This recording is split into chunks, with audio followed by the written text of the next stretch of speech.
세계 히토류 공급을 쥐락펴락하면서 자원 무기화에 칼춤을 췄던 중국이 결국 재발등을 찍었습니다. 공급망이 다각화되면서 장악력이 떨어지고 있어서 그런 겁니다. 지금 상황을 Y타임스가 추적해 봤습니다. 지금 시작합니다.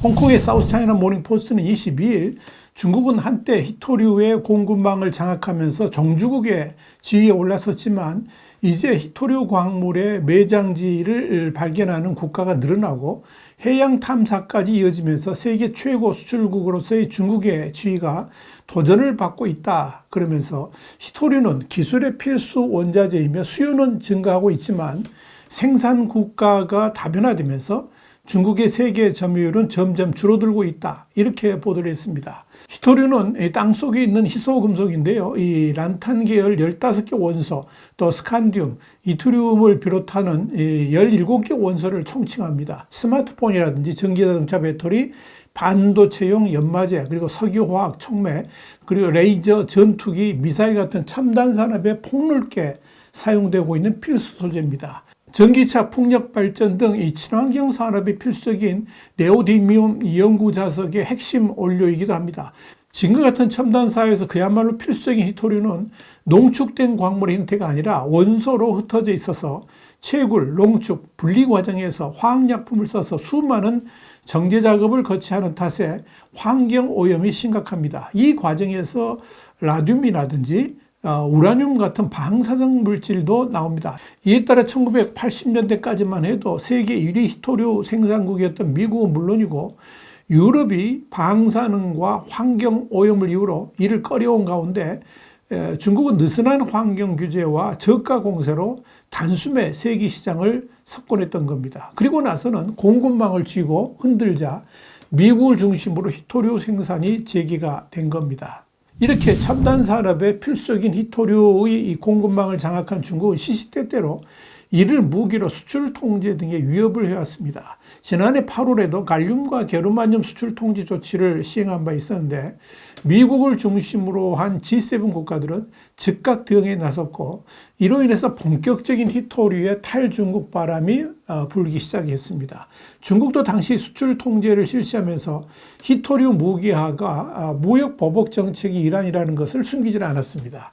실제로 중국 지도부의 강경 기조를 대변하는 환구시보는 지난해 7월 5일 중국이 이 반도체 재료 갈륨과 게르마늄에 대한 수출 통제를 강화한 게 미국이 주도하는 대중 반도체 규제에 대한 보복 조치다 그러면서 중국 상무부의 갈륨과 게르마늄에 대한 조치가 글로벌 반도체 공급망에서 수동적으로 퇴출당하지는 않겠다는 사실을 미국과 그 동맹국에 경고한 것이다. 이렇게 주장을 했습니다.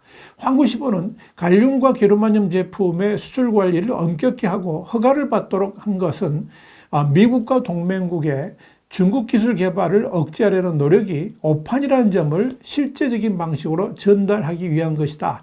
그렇게 강조를 했습니다. 환구시보는 그러면서 중국이 왜 필요한 조정을 못하겠는가?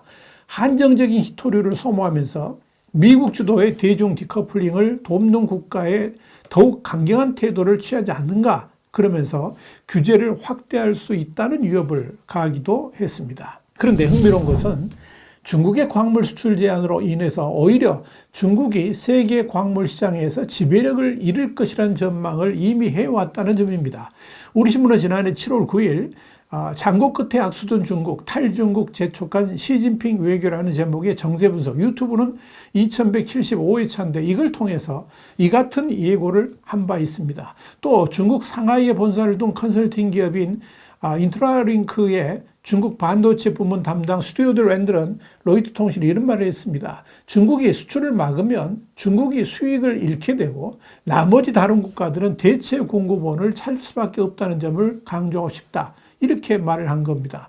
여기에 대해서 블룸버그는 실제로 중국이 2010년 일본과 센카쿠 열도 영유권 분쟁 당시에 히토류 수출을 통제했지만 각국이 대체 공급처 확보에 나서면서 중국의 시장 점유율이 감소한 전례가 있다 그러면서 미 지질조사국에 따르면 미국, 호주 등이 히토류 생산을 늘리면서 2010년 98%였던 중국 히토류 공급 점유율은 지난해 70%로 낮아졌다, 이렇게 밝힌 바 있습니다. 게다가 이번 통제 대상이 된 갈륨과 게르마늄은 희귀한 금속은 아니지만 중국이 비용 경쟁력을 바탕으로 세계 시장을 장악해 왔다라고 블룸버그는 분석했습니다. 블룸버그에 이어서 중국이 다른 국가를 제재하는 가장 효과적인 수단은 거대한 자국 시장에 대한 접근을 차단하거나 전략적으로 중요한 상품의 수출을 제한하는 것이지만, 이는 오히려 중국이 피하고 싶어하는 디커플링, 그러니까 산업망과 공급망에서의 특정국 배제를 말하는 거죠. 이 디커플링을 촉발할 수 있다라고 내다봤습니다. 불과 1년 여전의 경고 그대로 중국의 히토류 무기화에 대한 후유증이 그대로 나타나고 있습니다. 사우스차이나 모닝포스트의 보도에 따르면 공식적인 수치로 볼 때도 세계 히토류 수출의 중국 비중이 지속적으로 추락하고 있고, 심지어 지난해 중국 내 히토류 대기업들의 수익률도 크게 악화가 됐습니다. 이건 히토류 무기화의 후폭풍이 거세다는 것을 의미하는 겁니다. 도널드 트럼프 미 행정부 시절에 미중 무역 정쟁의 와중에서 중국은 히토류 패권을 무기 삼아 수출 통제 조치로 수년간 세계 각국을 압박해 왔지만, 글로벌 제조 강국들이 이에 대한 적극적인 대응이 나서면서 미국, 호주, 미얀마 이어서 라오스, 말레이시아, 베트남 등이 대체 생산국으로 떠올랐습니다. 그리고 이로 인해서 중국 입지가 위협받는 상태로 접어든 겁니다. 중국 내이멍구에 있는 북방 히토는 지난 19일 발표된 연례 보고서를 통해서 작년 순이익이 전년 대비 62.6% 감소했다 그러면서 중국과 독립된 완전한 산업 공급망이 형성되기 시작했다라고 밝혔습니다. 여기에 대해 사우스차이나 모닝포스트는 히토류 공급 국가들이 늘어나면서 중국으로서는 더 적은 이윤을 남기고 팔아야 될 처지가 되고 있다라고 밝혔습니다. 물론 그렇다고 해서 히토류 공급망 다각화가 중국의 이리자리를 위협할 수준은 아닙니다. 그러나 더 이상 중국 히토류를 무기화하기에는 지나치게 히토류 생산의 다각화가 이루어졌다는 점에서 중국은 오히려 이젠 칼자루가 아닌 칼날을 들고 제대로 된 가격을 받을 수 있도록 읍소해야 되는 처지가 됐다, 이렇게 볼 수가 있을 겁니다. 이와 관련해서 일본 국제문제연구소의 방문연구원인 스티븐 아기는 히토류 광물을 광범위하게 보유한 중국은 관련 산업의 전문 지식을 갖고 있을 뿐더러 채굴과 농축, 분리, 정제 작업을 위해 환경오염을 감낼 의지도 있다는 점에서 중국의 지위에 큰 변화는 없을 것이지만, 작금의 추세가 중국의 히토류 독점이 허물어지는 추세에 있다는 점에서 중국의 입지는 확연하게 달라질 것이다, 이렇게 내다봤습니다. 사실 히토류 생산 기지의 다변화는 중국이 자초했다라고 볼 수 있죠.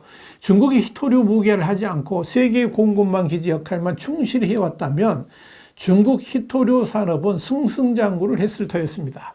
그러나 중국이 갑자기 히토류를 무기화로 압박하면서 다른 글로벌 국가들이 이에 대응하지 않을 수 없도록 만들어버린 것입니다. 호주만 하더라도 엄청난 히토류 광물이 매장되어 있지만 그동안의 환경을 고려해서 소량의 히토류만 생산해 왔습니다. 그러나 지금은 상황이 달라졌습니다. 자유진영과의 무역 거래도 중국보다 호주가 훨씬 열려 있어서 중국에게 오히려 타격을 입힐 수가 있겠지요. 멜버른의 스튜어트 오를 교수는 호주가 히토류 생산을 본격화하면 자연스럽게 가격이 하락할 것이고, 그렇게 되면 중국은 더 낮은 마진으로 판매해야만 할 것이다, 이렇게 말을 했습니다. 또한 중국과 국경을 마주하고 있는 몽골도 지난해 8월에 미국과 손을 잡고 히토류의 본격 생산에 나서기로 했습니다. 사실 몽골이 이 히토류와 희귀금속을 미국에 제공하기로 했다는 것은 미국이 펼치는 대중국 디리스킹 정책에 엄청난 힘을 부여해 주는 것이고, 이는 역으로 중국을 아주 난처하게 만든 것이라고 할 수가 있습니다. 사실 중국이 희귀광물 무기화 조치 이후에 우리 정부는 더 이상 중국에 끌려다니지 않겠다는 태도로 분명한 대응을 해왔다, 이렇게 볼 수 있습니다. 경제적 의존이 깊어질수록 직접적 안보 위협으로 다가올 수 있기 때문에 그런 겁니다. 가장 우선적으로 정부는 다자간 협력과 자원부국들과의 쌍무 협력을 꾸준히 시도하고 있습니다. 이와 관련해서 산업통상자원부는 리튬, 니켈, 코발트, 망간, 흑연, 히토류 같은 10대 핵심 광물의 특정국 의존도를 현재 80% 수준에서 2030년까지 50%대로 완화를 하고 재자원화도 2% 수준에서 20% 수준까지 확대하는 것을 목표로 하는 핵심 광물 확보 전략 2023년 2월에 발표한 건데요. 이걸 수립한 바 있습니다. 동시에 한미일 3국의 핵심 광물 관련 공급망 조기 경보 시스템을 적극 활용하고 있습니다. 이를 통해서 미국이 개척하고 있는 글로벌 공급망 파트너십에 우리도 적극 참여하고 있다. 이렇게 보시면 됩니다. 일단 한국도 최근 들어서 핵심 광물의 대중국 의존도를 낮추는 데 주력해 왔습니다. 그러나 그런 움직임을 이제 더욱더 가속화할 필요가 있다. 저는 그렇게 봅니다. 지금의 산업 구조는 중국이 아무리 한국의 무역 보복을 하고 싶어도 하지 못합니다. 만약 무역 보복을 한다면 중국이 오히려 손해를 보는 구조이기 때문에 그렇습니다. 그래서 강조합니다. 우리 무역 파트 종사자들은 그야말로 당당하게 중국을 대했으면 좋겠습니다. 그리고 더 이상 중국에 끌려다니지 않는 그런 외교를 했으면 좋겠습니다. 와이타임 정세 분석이었습니다. 감사합니다.